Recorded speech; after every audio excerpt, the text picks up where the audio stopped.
आइए अब हम रासायनिक समीकरणों के संतुलन को सीखना शुरू करते हैं। सबसे पहले समझते हैं कि संतुलित रासायनिक समीकरण का अर्थ क्या है। वास्तव में संतुलित रासायनिक समीकरण में रासायनिक अभिक्रिया के पहले एवं उसके पश्चात प्रत्येक तत्व के परमाणुओं की संख्या समान होनी चाहिए। ऐसा कहना गलत न होगा कि किसी भी रासायनिक अभिक्रिया में द्रव्यमान का ना तो निर्माण होता है और ना ही विनाश। आइए हम उदाहरण द्वारा संतुलन विधि को समझते हैं। आयरन की प्रतिक्रिया पानी से करें जो आयरन ऑक्साइड और हाइड्रोजन पैदा करता है। इस रासायनिक अभिक्रिया में तीर के निशान के दोनों ओर के तत्वों के परमाणुओं की संख्या की तुलना करेंगे।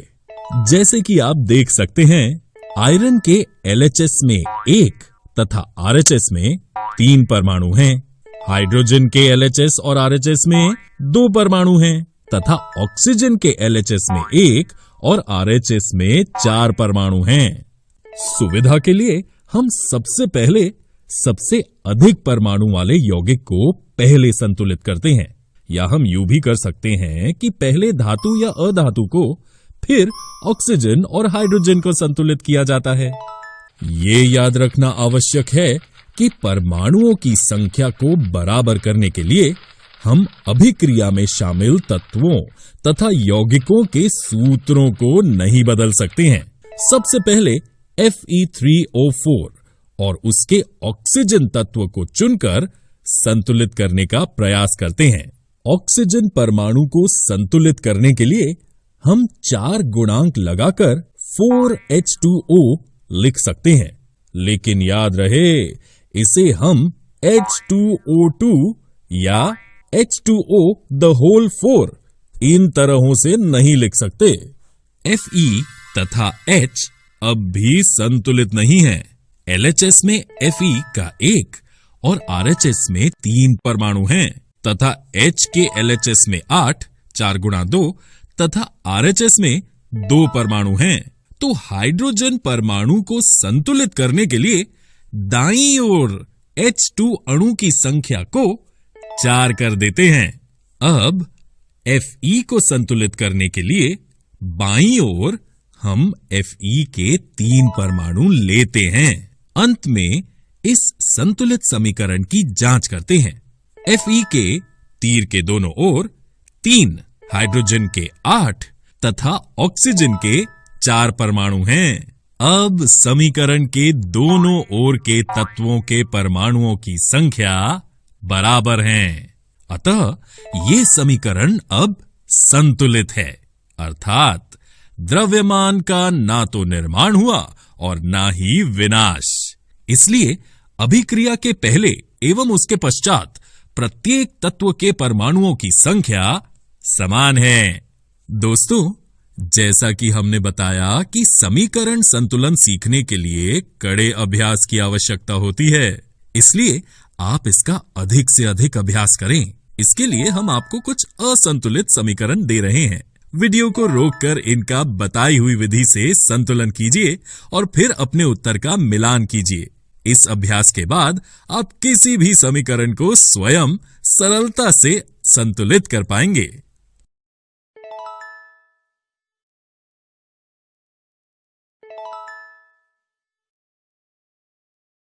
दोस्तों, किसी भी समीकरण को संतुलित करने के लिए याद रखें, सबसे पहले धातु, अधातु, तत्पश्चात हाइड्रोजन और ऑक्सीजन को संतुलित करना होगा।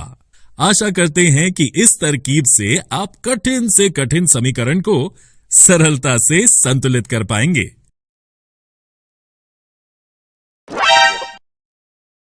इस वीडियो में हम संयोजन अभिक्रिया के बारे में जानेंगे। आइए जानते हैं संयोजन अभिक्रियाओं के विषय में। क्या इसके नाम संयोजन से ही इसके बारे में कुछ पता चलता है? जी हाँ, इसका नाम ही ये दर्शाता है कि हम किसी पदार्थ का संयोजन अर्थात मिलन कर रहे हैं। तो संयोजन अभिक्रियाओं को हम कैसे परिभाषित कर सकते हैं? जब 2 या 2 से अधिक पदार्थ तत्व या यौगिक संयोग करके एकल उत्पाद निर्मित करते हैं, उन अभिक्रियाओं को संयोजन अभिक्रिया कहते हैं। आइए संयोजन अभिक्रियाओं को एक उदाहरण की सहायता से समझते हैं। एक बीकर में थोड़ा कैल्शियम ऑक्साइड लीजिए, इसमें धीरे धीरे जल मिलाइए और बीकर को स्पर्श कीजिए। कैल्शियम ऑक्साइड जल के साथ तीव्रता से अभिक्रिया करके बुझे हुए चूने का निर्माण करता है और साथ ही आप देखेंगे कि बीकर का तापमान बढ़ गया है, अर्थात इस अभिक्रिया में ऊष्मा उत्पन्न हो रही है। ध्यान दीजिए, इस अभिक्रिया में कैल्शियम ऑक्साइड और जल H2O मिलकर एक उत्पाद कैल्शियम हाइड्रोक्साइड बुझा हुआ चूना बनाते हैं। अभिक्रिया में अभिकारक मिलकर एक उत्पाद बना रहे हैं। साथ ही इस अभिक्रिया में ऊष्मा उत्पन्न हो रही है। जिन अभिक्रियाओं में उत्पाद के निर्माण के साथ साथ ऊष्मा भी उत्पन्न होती है, उन्हें ऊष्माक्षेपी रासायनिक अभिक्रिया एक्सोथर्मिक रिएक्शन कहते हैं। इनके बारे में हम आगे अध्ययन करेंगे। दोस्तों, क्या आप जानते हैं बुझे हुए चूने के विलयन का उपयोग दीवारों की सफेदी करने के लिए किया जाता है। कैल्शियम हाइड्रोक्साइड वायु में उपस्थित कार्बन डाइऑक्साइड के साथ धीमी गति से अभिक्रिया करके दीवारों पर कैल्शियम कार्बोनेट CaCO3 की एक पतली परत बना देता है। सफेदी करने के 2-3 दिन बाद कैल्शियम कार्बोनेट का निर्माण होता है और इससे दीवारों पर चमक आ जाती है। रोचक बात यह है कि संगमरमर का रासायनिक सूत्र भी CaCO3 ही है। आइए संयोजन अभिक्रियाओं के कुछ और उदाहरणों का अध्ययन करें। पहला उदाहरण है कोयले का दहन। इस अभिक्रिया में कोयला ऑक्सीजन से अभिक्रिया करके कार्बन डाइऑक्साइड का निर्माण करता है। क्या ये भी संयोजन अभिक्रिया है? कैसे? कार्बन और ऑक्सीजन दो तत्व मिलकर एक उत्पाद कार्बन डाइऑक्साइड बना रहे हैं, इसलिए ये भी संयोजन अभिक्रिया है। आइए एक और उदाहरण देखते हैं। जल का निर्माण। इस अभिक्रिया में हाइड्रोजन और ऑक्सीजन मिलकर जल का निर्माण करते हैं। ये अभिक्रिया संयोजन अभिक्रिया क्यों है? क्योंकि यहां दो पदार्थ अर्थात H2 और O2 मिलकर एक उत्पाद H2O का निर्माण कर रहा है। अतः ये अभिक्रिया संयोजन अभिक्रिया का उदाहरण है। संयोजन अभिक्रिया के पहले उदाहरण में हमने देखा कि हमारा मिश्रण अभिक्रिया के पश्चात गर्म हो गया। हमने ये भी सीखा कि जिन अभिक्रियाओं में उत्पाद के निर्माण के साथ साथ ऊष्मा भी उत्पन्न होती है, उन्हें ऊष्माक्षेपी रासायनिक अभिक्रिया एक्सोथर्मिक रिएक्शन कहते हैं। आइए इसके और उदाहरणों का अध्ययन करें। प्राकृतिक गैस का दहन। इस उदाहरण में हम देख सकते हैं कि मीथेन ऑक्सीजन के साथ अभिक्रिया करके कार्बन डाइऑक्साइड और जल H2O बनता है और इसके साथ ही उत्पन्न होती है ऊर्जा। क्या आप जानते हैं श्वसन रेस्पिरेशन एक ऊष्माक्षेपी अभिक्रिया है? जी हां दोस्तों, जैसा कि आप सभी जानते हैं कि जीवित रहने के लिए हमें ऊर्जा की आवश्यकता होती है। ये ऊर्जा हमें भोजन से प्राप्त होती है। पाचन क्रिया के समय खाद्य पदार्थ छोटे छोटे टुकड़ों में टूट जाते हैं। जैसे चावल, आलू तथा ब्रेड में कार्बोहाइड्रेट होता है। इन कार्बोहाइड्रेट के टूटने से ग्लूकोज प्राप्त होता है। ये ग्लूकोज हमारे शरीर के कोशिकाओं में उपस्थित ऑक्सीजन से मिलकर हमें ऊर्जा देता है। इस अभिक्रिया का विशेष नाम श्वसन है। एक और रोचक अभिक्रिया के बारे में जानते हैं। शाक सब्जियों का विघटन होकर कंपोस्ट बनना। यह भी ऊष्माक्षेपी अभिक्रिया है, परंतु ऐसा जरूरी नहीं कि सभी संयोजन अभिक्रियाएं ऊष्माक्षेपी हों। आइए संयोजन अभिक्रिया का एक ऐसा उदाहरण देखें जहां ऊष्मा निर्माण नहीं हो रहा है। मैग्नीशियम रिबन का वायु में दहन। इस अभिक्रिया में मैग्नीशियम रिबन को रेगमॉल से रगड़कर बर्नर के माध्यम से जलाने पर चमकदार श्वेत लौ के साथ मैग्नीशियम रिबन का दहन होता है और यह श्वेत चूर्ण या राख में परिवर्तित हो जाता है। ये मैग्नीशियम ऑक्साइड का चूर्ण है। ये एक संयोजन अभिक्रिया है क्योंकि मैग्नीशियम और ऑक्सीजन मिलकर एक उत्पाद अर्थात मैग्नीशियम ऑक्साइड का निर्माण करते हैं।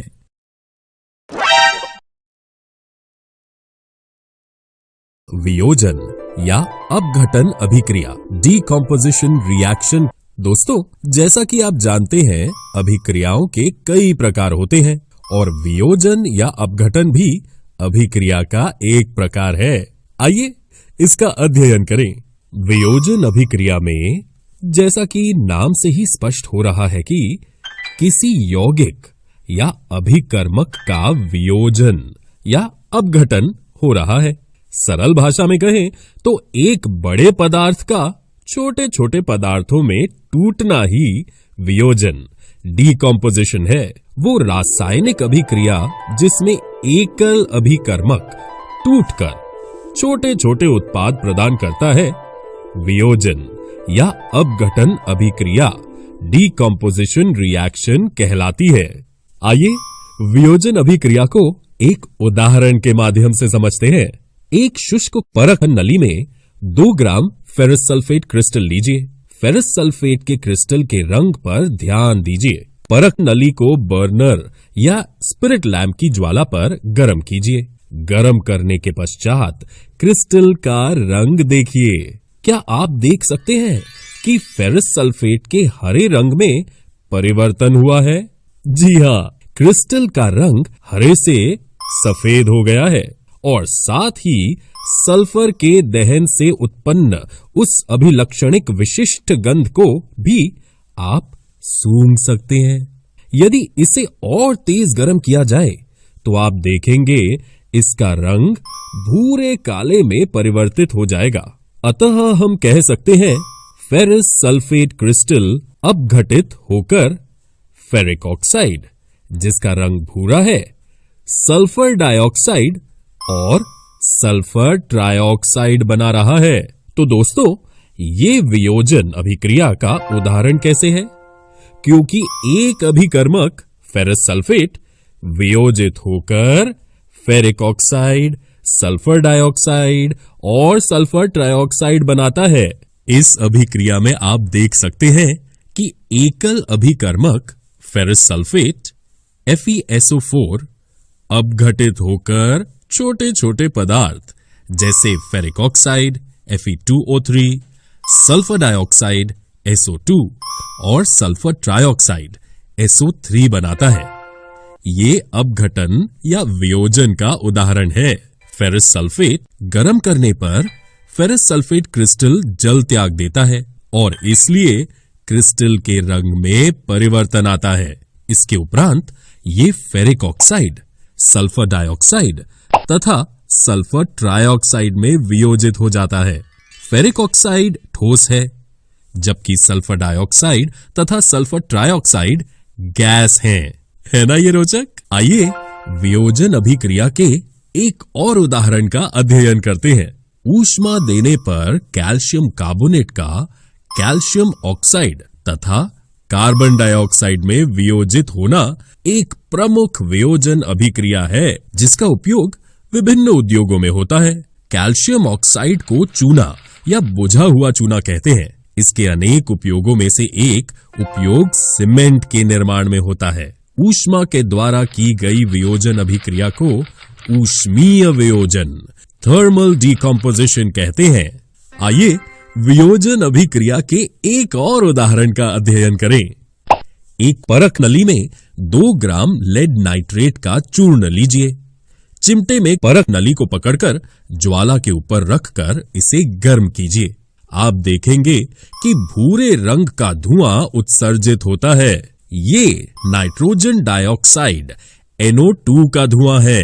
इसकी अभिक्रिया इस प्रकार होती है। लेड ऑक्साइड नाइट्रोजन डाइऑक्साइड और ऑक्सीजन में वियोजित हो जाता है।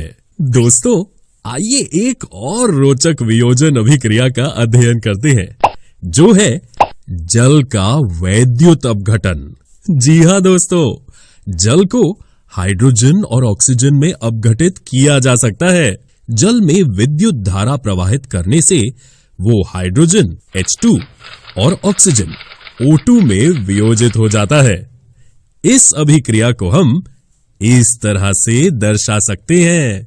सिल्वर क्लोराइड का अपघटन एक वियोजन अभिक्रिया का उदाहरण है।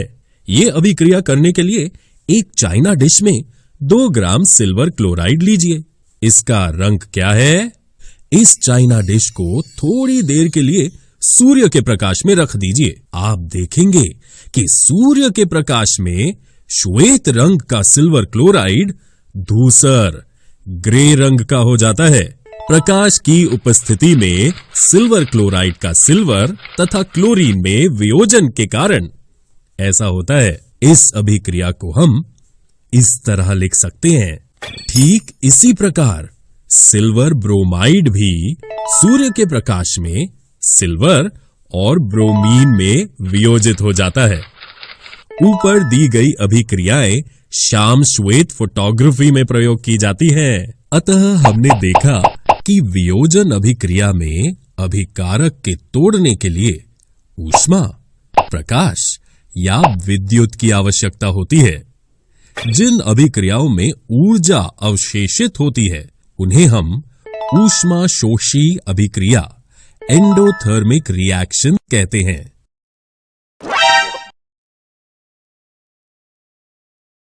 विस्थापन और द्विविस्थापन अभिक्रिया।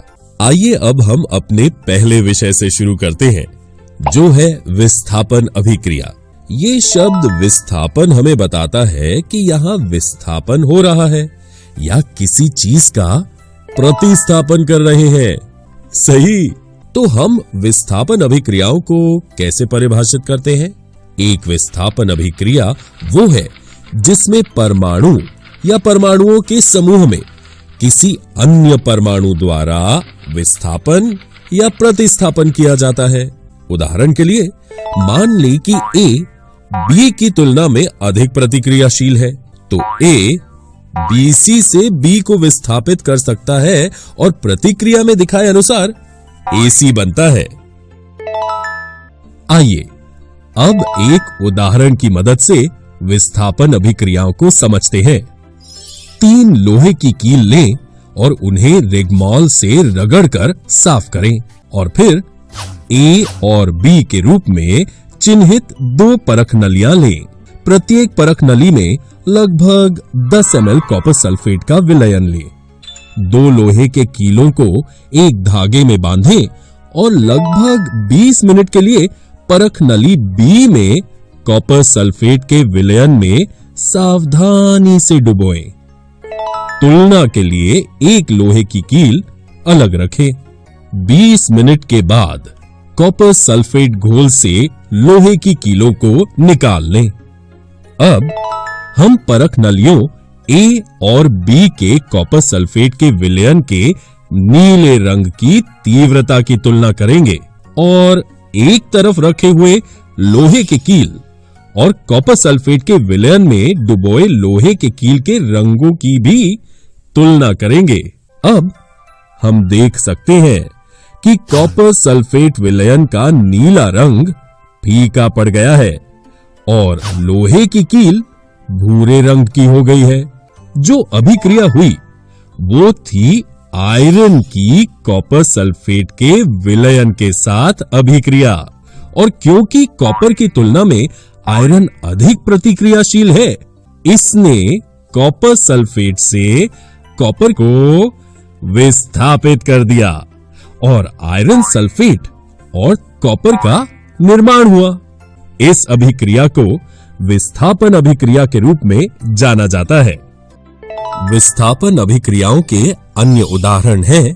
सबसे पहले जिंक और कॉपर सल्फेट की अभिक्रिया में, क्योंकि जिंक कॉपर से अधिक क्रियाशील तत्व है, वो जिंक सल्फेट और कॉपर बनाने के लिए कॉपर को उसके यौगिक से विस्थापित कर देता है। ठीक इसी तरह लेड और कॉपर क्लोराइड की अभिक्रिया है। इसमें कॉपर और लेड क्लोराइड बनाने के लिए कॉपर को विस्थापित किया जा रहा है। जिंक तथा लेड कॉपर की अपेक्षा अधिक प्रतिक्रियाशील तत्व हैं, इसलिए वे कॉपर को उसके यौगिक से विस्थापित कर देते हैं। अब हम एक अन्य प्रकार की अभिक्रिया पर चर्चा करेंगे, जो कि द्विविस्थापन अभिक्रिया है। ये विस्थापन अभिक्रियाओं के समान है, लेकिन जैसा कि नाम से ही पता चलता है कि ये द्विविस्थापन है, यानी अन्य दो परमाणुओं द्वारा दो परमाणुओं का विस्थापन हो रहा है। वास्तव में ऐसी अभिक्रियाएं जिनमें अभिकारकों के बीच आयनों का आदान प्रदान होता है, द्विविस्थापन अभिक्रिया डबल डिस्प्लेसमेंट रिएक्शन कहलाती है। आइए अब हम एक उदाहरण की मदद से इस द्विविस्थापन अभिक्रिया को समझें। एक परख नली में लगभग 3 ml सोडियम सल्फेट का विलयन लें। एक अन्य परख नली में लगभग 3 ml बेरियम क्लोराइड का विलयन लें। दोनों विलयनों को मिलाएं। आप क्या देखते हैं? आप देखेंगे कि श्वेत रंग का एक पदार्थ का निर्माण होता है जो जल में अविलेय है। इस अविलेय पदार्थ को अवक्षेप प्रेसिपिटेट कहते हैं। जिस अभिक्रिया में अवक्षेप प्रेसिपिटेट का निर्माण होता है उसे अवक्षेपण अभिक्रिया प्रेसिपिटेशन रिएक्शन कहते हैं। तो दोस्तों, ये अभिक्रिया द्विविस्थापन अभिक्रिया कैसे है? क्योंकि इस अभिक्रिया में chlorine ion 2Cl- sodium sulphate से सल्फेट आयन SO4 को विस्थापित करता है और barium ion Ba2+ sodium sulphate से सोडियम 2Na+ को विस्थापित करता है। इसलिए ये एक द्विविस्थापन अभिक्रिया है। दोस्तों, है ना ये एक दिलचस्प अभिक्रिया? लेकिन ये अभिक्रिया क्यों होती है? Ba2+ तथा SO4 की अभिक्रिया से बेरियम सल्फेट BaSO4 के श्वेत अवक्षेप का निर्माण होता है। एक अन्य उत्पाद सोडियम क्लोराइड NaCl का भी निर्माण होता है जो विलयन में ही रहता है। ऐसी अभिक्रियाएं जिनमें अभिकारकों के बीच आयनों का आदान प्रदान होता है उन्हें द्विविस्थापन अभिक्रियाएं डबल डिस्प्लेसमेंट रिएक्शंस कहते हैं।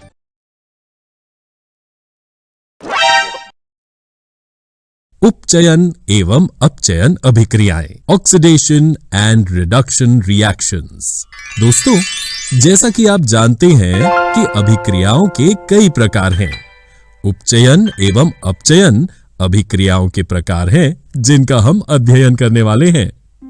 हम उन अभिक्रियाओं के बारे में भी अध्ययन करेंगे जिनमें उपचयन एवं अपचयन एक साथ होते हैं। आइए पहले उपचयन अभिक्रिया ऑक्सीडेशन रिएक्शन क्या है इसके विषय में जानते हैं। उपचयन का सीधा सीधा अर्थ ये है कि ऑक्सीजन की वृद्धि या हाइड्रोजन का ह्रास, गेन ऑफ ऑक्सीजन और लॉस ऑफ हाइड्रोजन। तो हम उपचयन अभिक्रिया को कैसे परिभाषित करते हैं?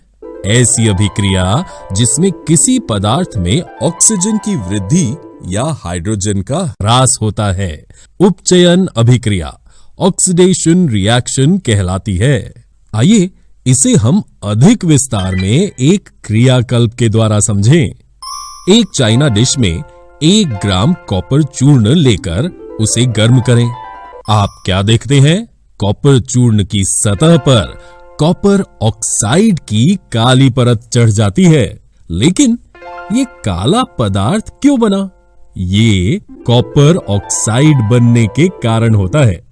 कॉपर ऑक्साइड कॉपर में ऑक्सीजन के योग से बना है। अभिक्रिया के समय कॉपर में ऑक्सीजन की वृद्धि हुई है, इसलिए हम कह सकते हैं कि इस अभिक्रिया में कॉपर का उपचयन ऑक्सीडेशन हुआ है और इसलिए ये अभिक्रिया एक उपचयन अभिक्रिया ऑक्सीडेशन रिएक्शन है।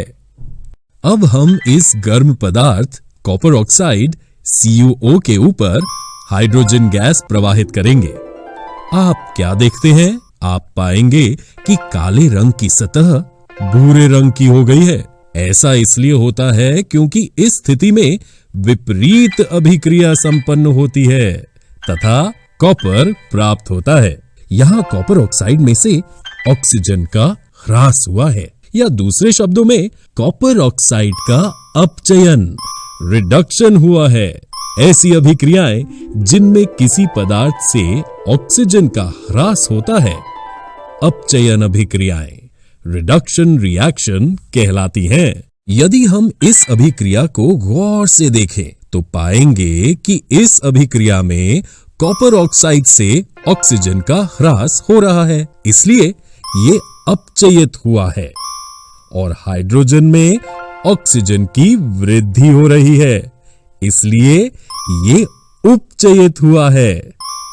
ऐसी किसी भी अभिक्रिया जिसमें एक अभिकारक उपचयित तथा दूसरा अभिकारक अपचयित होता है उपचयन अपचयन ऑक्सीडेशन रिडक्शन अथवा रीडॉक्स अभिक्रियाएं रीडॉक्स रिएक्शन कहलाती हैं। आइए अब हम अपचयन अभिक्रियाओं के बारे में जानें। जब भी किसी अभिक्रिया में किसी पदार्थ में हाइड्रोजन की वृद्धि या ऑक्सीजन का ह्रास होता है, ऐसी अभिक्रियाएं अपचयन अभिक्रियाएं रिडक्शन रिएक्शन कहलाती हैं। आइए अब अपचयन और उपचयन को हम दो उदाहरणों के द्वारा और विस्तार से समझें। इस पहली अभिक्रिया में सोडियम में हाइड्रोजन की वृद्धि हुई है, इसलिए ये अपचयन का उदाहरण है। दूसरे उदाहरण में कॉपर ऑक्साइड में ऑक्सीजन का ह्रास हुआ है, अर्थात अपचयन, तथा हाइड्रोजन में ऑक्सीजन की वृद्धि हुई है, अर्थात उपचयन हो रहा है। आइए ऐसी अभिक्रियाओं के बारे में जानें जिनमें उपचयन और अपचयन दोनों देखने को मिलते हैं, क्योंकि जैसा हमने उदाहरण 2 में देखा, कॉपर ऑक्साइड से ऑक्सीजन का ह्रास अर्थात अपचयन और हाइड्रोजन में ऑक्सीजन की वृद्धि अर्थात उपचयन हो रहा है। इस तरह एक ही अभिक्रिया में उपचयन और अपचयन हो रहे हैं। तो दोस्तों, उपचयन अपचयन अभिक्रिया या रेडॉक्स अभिक्रिया का क्या मतलब है? एक रासायनिक अभिक्रिया जिसमें उपचयन और अपचयन एक साथ होते हैं उसे रेडॉक्स अभिक्रिया रेडॉक्स रिएक्शन कहा जाता है।